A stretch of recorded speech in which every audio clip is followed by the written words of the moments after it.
Hi everyone, my name's Elizabeth. I want to make this video because I want to um, see if anyone has gone through what I've been going through. I've been going through something called the Mirena Crash. For those of you guys who don't know what the Mirena Crash is, it's basically something you go through after getting your IUD removed, the Mirena IUD. I'm going to share my story, some stuff I've still been struggling with, and things I hope will help me recover. I'm gonna start off by letting you guys know when I got it removed. So I had my Mirena IUD removed June 24th, 2021. I've had two Mirena IUDs for a total of 7 years. I had my first one for 5 and my second one for 2 years. I decided to get it removed because I had a lot of cramping. It was so bad where I would have to curl up in a ball on the floor and just drop to my knees because it was a sharp shooting pain. It happened more frequently, so I decided to just get it removed completely. It was about 2 weeks after the removals when I experienced the crash. But prior to that, upon removal, I remember feeling really good. I remember it was a little weird when I got it removed. I felt empty and barren down there, if that makes sense. I felt so energetic. I had very low libido when I had the IUD in, and as soon as I got it removed, my libido was really high. I had never experienced that ever, so I just felt really good wanting to exercise. I had gained some weight with being on the Mirena, a good amount of weight. So I remember wanting to just be in the gym all the time and just really motivated to do things in those 2 weeks. About the week of July, I want to say July 7th is when I experienced the crash. I'm not sure what exact date, but I know it was in that week. I had been at the gym the morning. I want to say it was somewhere within that week. I know it was towards the end of the week. I had went to the gym in the morning and I felt so good. I remember at night I just had so much energy still, and I asked my boyfriend, I said, oh, can we go to the gym again? I kind of want to work out. He didn't want to go again, but I kept pushing him, so we decided to go. I was on a treadmill and I was running and I felt my heart jolt. And it kind of scared me, so I remember getting off the treadmill and I went and just splashed my face with some water because I didn't know, it kind of scared me. And after that, I felt like I couldn't breathe. I had, I would go running previously, and sometimes you get your heart jolt. It never scared me in the past. It was just something that, okay, you overdid it. Maybe you need to, take it easy. So once my heart made that jolt, I felt like I couldn't breathe, and I told my boyfriend I wanted to leave. I remember driving home and I felt like my chest was tight. I had never had a panic attack before, so I didn't know what was going on. So I remember just being like I felt like I couldn't breathe. And when we got home, I just was walking outside and I was telling my boyfriend, like, I just can't breathe. And I don't remember exactly what happened the night. I don't know if I slept it off, but I do remember within that week, I think we called the paramedics one time because I felt like I couldn't breathe, but that was the start of it. And it has never gone away since then. It's gotten better, but it hasn't gone away. My first hospital visit was July 20th, 2021. And that first hospital visit, I remember feeling really anxious. I had been suffering for about 3 weeks, maybe a little 2.5 weeks. I remember feeling heaviness in the back of my head, and I didn't know what that feeling was. It just felt like there was a weight holding my head down. I had blurry vision, kind of like delirium, extreme anxiety where I couldn't sit still. My legs were shaking, my face was numb. I'm trying to remember all my symptoms. It was a while ago. I had a lot. And I got to the doctors and they did a CT scan. Everything was fine. I remember I gave up caffeine, like I think a day before, and I was asking the doctor, could this be why I have really bad anxiety now because of the caffeine, and she said it shouldn't have done that quickly.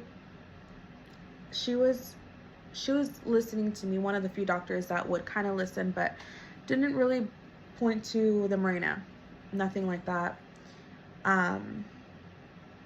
That was the first of very many hospital visits. Every doctor that I have went to was very dismissive.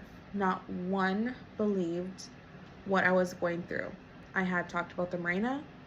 Every doctor I've talked to had said that there's no way that it can do this. Your progesterone levels should have, regulated already. They should have balanced, but that's not the case. And I know that for sure at that time. I don't know about now, but I know for sure that wasn't at the time because my body was used to the synthetic progesterone and I get off of it all of a sudden like that. I think it's a normal reaction for your body to be triggered in that way and have those symptoms. But at the time I didn't know. It wasn't until I want to say at least over 5 hospital visits. I was at the ER one day by myself because my boyfriend, it was tiring, keep going to the hospital after hospital with me. I remember being in the ER by myself. My boyfriend called me and he said, the only thing that's changed in these past few weeks was you getting your Mirena IUD. He said he looked online and he found that there was something called the Mirena Crash. So I remember sitting there in the hospital. I walked up and I started pacing because I was really anxious. And he's reading this to me. He's reading this girl's story to me. And I just was like, that's me. I'm going through the exact same thing. I had really bad, fogginess that day. I remember that night where it was like, I'm present. I know what's going on. I'm able to drive, but there's just like a cloud over me. And I remember like crying to him saying, that's what I'm going through. He found the Mirena Crash for me. I don't know if it was for him, if I would have ever found it, because I didn't link the two. So I remember going home and my symptoms never went away. They were getting a little worse. There was a time where I wasn't eating. I had lost a lot of weight because I could not put food in my mouth. I could not drink water. It was like my body rejected it. I wanted to throw up, so I remember eating a cracker. That's all I could stomach was like about a cracker a day. And I eventually calmed down. The anxiety got so bad, I never wanted to be home. I just remember just walking constantly. At one point, I had to live with my dad, and I only stayed there for about a week because I wanted to be home. But I had my son with me at the time, and we were staying with my dad because I think my boyfriend at the time needed his space, and it was a lot to deal with because I didn't know what was going on. He didn't know what was going on, and we didn't know what to do. So I remember staying with my dad, and it was putting a big strain on our relationship. I'm trying to be as organized as I can in the events of my Mirena Crash, but it's really hard because a lot has happened. What I can say for sure is that I still have symptoms. It's been almost 4 years. It will be 4 years in July 2025. And I have constant anxiety still. It has not went away. The anxiety has gotten better over the years. Like a lot of symptoms went away. The only thing that has not went away is my breathing anxiety. It feels almost like if you're ever running and then you're trying to catch your breath after you just finished running. That's how that's how I feel constantly. It does not go away. There's moments where it's a lot better, where it's there, but it's a lot manageable. And there's moments where I can't take it and I have to go out and walk, or I call a therapy hotline, or I call one of my Mirena Crash sisters because it's unbearable. And I describe it as someone having their hand on your arm. You can feel their hand on your arm, and then sometimes if they squeeze it too tight, it's uncomfortable. That's how the anxiety has been for me. It's always there. I can always feel it. And then sometimes, it starts getting tighter and tighter. I have met a lot of great people who have survived the Mirena Crash. I have been in a lot of support groups in the Mirena Crash website. On Facebook, sorry. There's Facebook groups for girls who went through the Mirena Crash, and I'm part of some of those groups. And I didn't know what to do. I was lost. I would reach out to all those women, read success stories and how they overcame it. A lot of us are deficient in vitamins and minerals because of everything that depleted us of. I'm still on a journey of recovery, and it's hard. I know there is things that we have to go through in life, and everything happens for a reason, but it's not easy going through this day and day, minute by minute. It's hard. I'm making this channel to kind of share my story of how it affected me.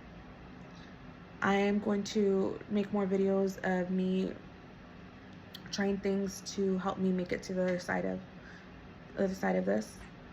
One of my Mirena Crash sisters suggested progesterone drops, and I'm gonna try that today.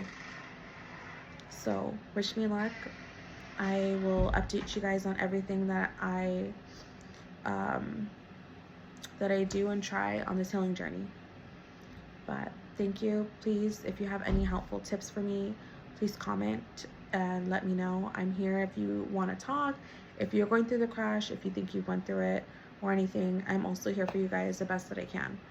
But I'm still healing. It's been a long journey, and I don't know when it'll end, but I'm hopeful that it'll end soon. Yeah. Thank you guys.